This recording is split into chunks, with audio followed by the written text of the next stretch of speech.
Hai, ini video buat konten kita Tovin Riau turun ke jalan.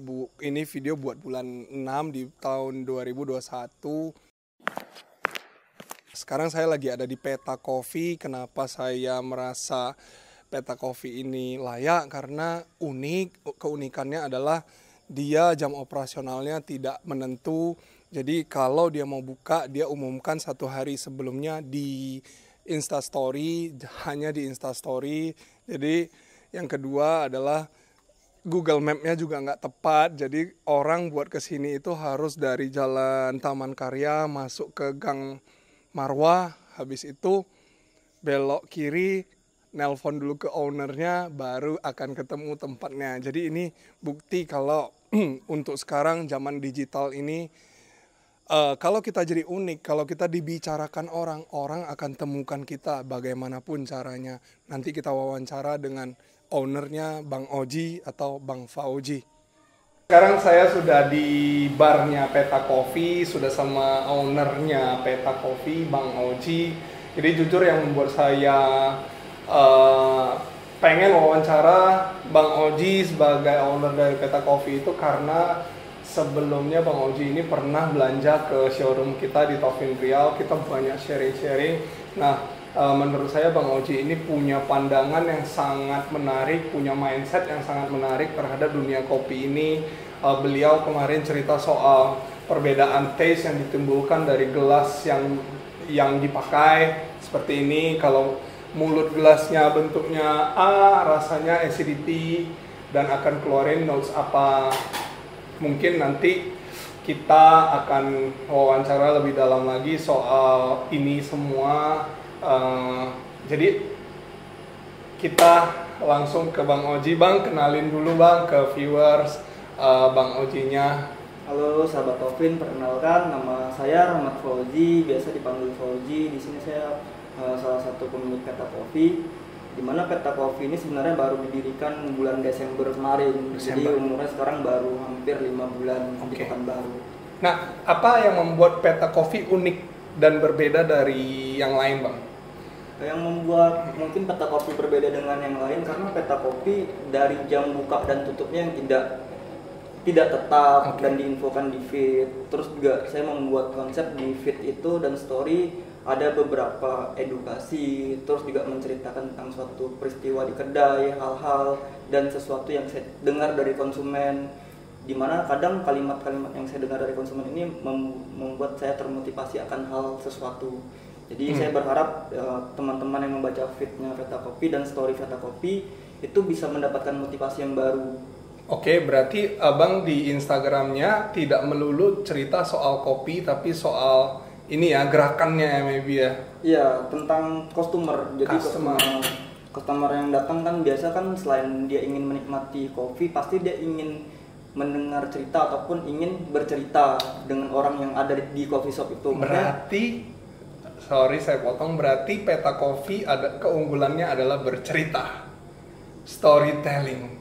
Iya, storytelling dan terkadang juga sebagai orang yang di bar kita harus bisa mengamati ini customer ingin didengar atau ingin mendengar. Jadi ini yang selalu Peta Coffee belajar dengan customer yang datang seperti ini, kita harus terapkan seperti apa. Oke. Nah, kalau bagi kalian yang belum tahu Peta Coffee ini keunikannya bagi saya pribadi, pertama jam bukanya tidak tetap karena Bang Oji sehari-harinya kerjanya saya kerja di sebuah rumah sakit di Pekanbaru. Dokter? Bagian radiologi ronsen. Oh, tukang ronsen, ya. Tulang patah, paru-paru. Oke. Kayaknya udah hitam. Jadi gini, yang buat Peta Coffee ini unik adalah jam bukanya tidak tetap. Terus lokasinya itu tadi untuk menuju ke sini saya lewat Jalan Taman Karya namanya, terus masuk ke Gang Marwah.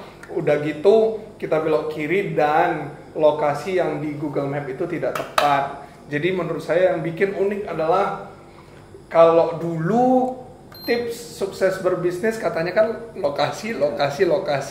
Nah, ini dibuktikan oleh Bang Ojinya sendiri, kafenya bisa rame dan dicari orang walaupun Google Map-nya nggak tepat, benar nggak? Iya, udah banyak komplain tuh masalah itu kemarin Google Map nggak tepat, belum sempat dibenerin. Tapi ya kadang customer bilang seru aja, Seru. nyari-nyari gitu. Ya jujur ini kalau bisa dibilang terpelosok ya Peta Coffee ini ya, tapi dicari orang. Apa yang membuat menurut Bang Oji pribadi kenapa sampai orang bela-belain mau cari Peta Coffee? Sebenarnya awalnya Peta Kopi ini kok nggak muluk-muluk ya. Jadi saya nggak ngejar segmen itu, sebenarnya orang yang dari jauh. Karena saya mikir Taman Karya ini berada di sini, satu taman karyanya aja kalau udah datang 100 orang atau 50 orang dari Taman Karya sendiri udah bisa untung gitu, udah bisa profit. Kenapa saya harus mikirin pasar yang luas dulu? Tapi setelah berjalan, dikemas dengan Instagram yang agak sedikit berbeda, dan saya meyakini aja ketika sebuah rasa itu enak dan dengan berhospitality yang baik, orang akan datang dan merekomendasikan tempat kita. Ya. Kayak kemarin juga saya kaget ada beberapa orang yang datang. Itu kan saya suka baca demografis yang datang nih. Oke. Nanyain mereka tahu dari mana. Malah mereka banyak yang tahu itu dari customer yang setelah kesini kok. Word of mouth dong. Iya. Oke, pemasaran Peta Coffee berarti bukan dari mana-mana tapi dari mulut ke mulut. Iya, kalau untuk sekarang belum ada pakai Instagram dan segala macam. Oke. Nah, ini Bang Oji lagi ngebrew buat saya. Ini beans dari mana Bang? Mungkin Abang boleh sedikit dong presentasi brewingnya. Ya, ini saya lagi ngebrew Vogue dari Hana Roastery Semarang. Oke. Ini salah satu beans yang menurut saya lumayan asik karena dia nggak terlalu berbody dan sweetness-nya tinggi. Sweetness-nya tinggi. Iya. Oke. Nah, ini mungkin udah stereotype ya. Stereotype tuh artinya yang umumnya di masyarakat itu yang minum manual brew biasanya cowok. Ya. Nah, kenapa menurut Bang Oji kenapa cewek agak jarang mau pesen black coffee yang manual brew? Jadi setelah saya buka ini juga ternyata saya kan sering juga merekomendasikan nih ke cewek yang datang untuk pesan manual brew. Mereka udah termindset manual brew ini rasanya pahit, bitter, terus juga terlalu strong dan segala macam. Padahal ini mindset bisa dirubah dengan cara mungkin kita sebagai orang yang di bar merekomendasikan menu mungkin manual brewnya kita buat Japanese, jadi nggak terlalu strong, lebih smooth. Itu mungkin akan berubah mindsetnya perempuan nih bahwa kopi ini terlalu strong, kurang enak untuk dikonsumsi dan segala macam. Padahal kan manual brew sendiri udah di mana-mana udah juga banyak wanita yang menyukai gitu. Ya. Jadi Bang Oji punya ini concern pengen perempuan juga bisa menikmati manual brew. Ya, jadi saya tuh sangat berharap untuk manual brew di Indonesia itu bukan hanya kalangan cowok mayoritas yang menyukai, tapi juga di kalangan cewek.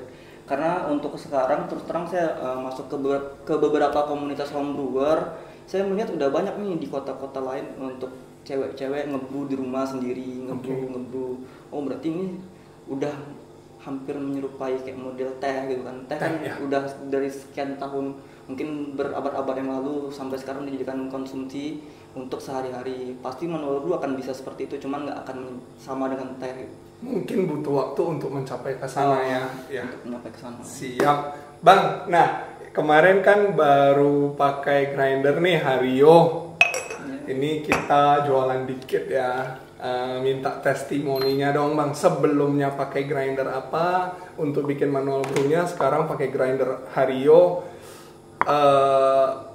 kesannya bagaimana Bang? Brand yang lama boleh disebutin? Mungkin kita hanya bilang inilah ya, tipenya lah ya. Dulu pakai 600N sih. Jadi karena saya merasa di 600N itu terlalu banyak fine graises, di mana fine graises ini kan menyebabkan bitterness, over extract dan segala macam. Makanya saya cari-cari nih apa nih grinder yang kayaknya pas dengan budget yang nggak terlalu besar. Di budget 3.600.000 udah bisa nih buat ngebrew enak dan konsisten. Searching lihat di YouTube, ternyata kayaknya Hario nih yang pas. Udah saya kontak di Topin, ternyata di Topin Pekanbaru ada. Oke. Terus berarti grind size Hario ini menurut Bang Oji lebih seragam ya? Ya, lebih seragam. Gimana cara menentukan kalau dia seragam atau enggak? Kemarin saya coba sih kok, jadi berapa bin saya coba Grants. Oke.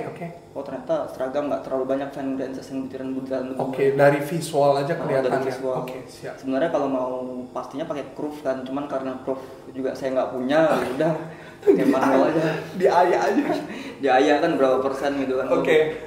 Ini udah selesai ya, berarti saya dikasih pakai gelas yang mana nih? Sebentar. Oh, pakai 2 kayaknya.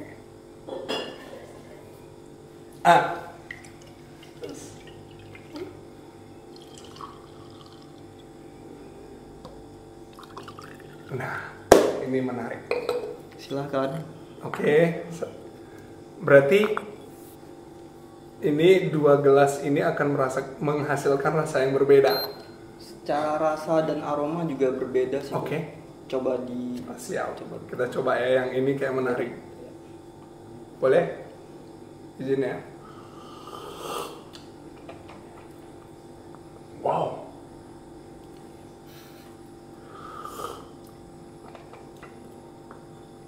Wow. Lebih acidic ini. Lebih manis ini. Ya. Serius nih nggak bohong.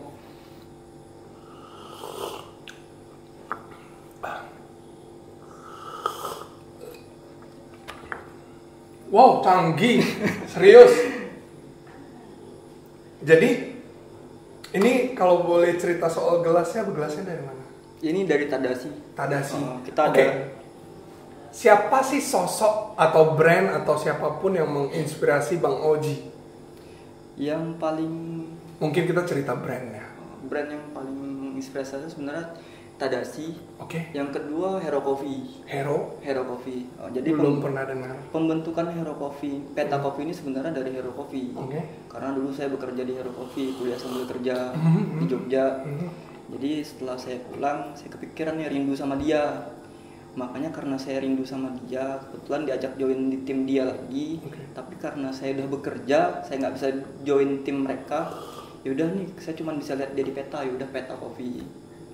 Oke, hanya bisa ngecek si Hero dari peta. Peta. Oke, berarti Peta Coffee sebutannya bukan peta tapi peta. Peta. Siap. Karena sebenarnya logo Peta Coffee itu dibuat filosofinya kan tulisan peta itu sama tantangan Bung Hatta. Jadi temanku bilang Bung Hatta. Bung Hatta karena Bung Hatta salah satu pahlawan dari Sumatera, mencerdaskan bangsa dan mempersatukan bangsa, makanya lambang itu terbuat dengan tulisan Bung Hatta, tapi tulisannya peta gitu. Oh, Iya. mirip seperti tulisannya Bung Hatta. Sama dengan cuman tulisannya peta. Oke. Jadi ada garis kecil, besar, ke besar lagi. Itu Oke. filosofi dari teman saya. Dia pengen Peta Kopi ini berasal dari kecil, tapi ketika nanti besar dia tetap merasa kecil. Ada garis lurus itu di bawah tulisan kopi. Oke. Jadi Peta Kopi berjalan di jalan Tuhan melalui kopi. Oke. Jadi saya selalu dipesan sama teman saya, ketika kita usaha kita harus bisa bermanfaat bagi orang lain. Makanya ya udah kita buat Peta Kopi. Berarti singkat katanya dengan kopi kita juga bisa berbuat baik ya. Iya. Tiap hari. Inilah jujur interaksi pertama saya dengan Bang Oji ketika di Tovin lagi belanja sirup. Bang Ojinya saya tahu ini orang unik. Satu hari saya harus wawancara dia. Makasih banyak nih. Oke, Bang Oji mungkin ada sebagai kalimat penutup. Ini mau menyampaikan apa? Untuk kalimat penutup dari saya bagi mungkin nih teman-teman yang mau ke industri kopi, saya pribadi setelah saya buka saya merasa jangan takut ketika kita mungkin modalnya nggak terlalu besar seperti orang-orang lain. Ya udah, yang penting jalan aja dulu. Ketika kita hobi, kita suka dengan bidangnya, nanti semua akan ikut gitu. Jadi buat dulu, nanti baru kita evaluasi lagi ke depannya apa nih. Yang penting manajemen untuk kita pikirin yang penting-penting dulu apa, biar kedainya bisa buka. Mau jualan dimanapun nggak masalah. Yang penting kita harus semangat dan yakin. Oke. Saya setuju, itu kayak quotes-nya the cost of being wrong is less than the cost of being fail. Not being fail, of doing nothing. Jadi maksudnya gini, ongkos berbuat salah itu lebih murah daripada ongkos nggak ngapa-ngapain. Oke. Saya rasa sekian.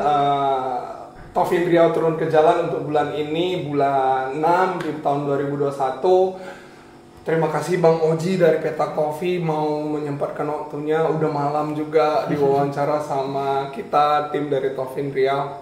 Thank you. Cuan selalu buat Peta Coffee. Buat kalian yang penasaran, silahkan cari di Google Map, titiknya nggak tepat.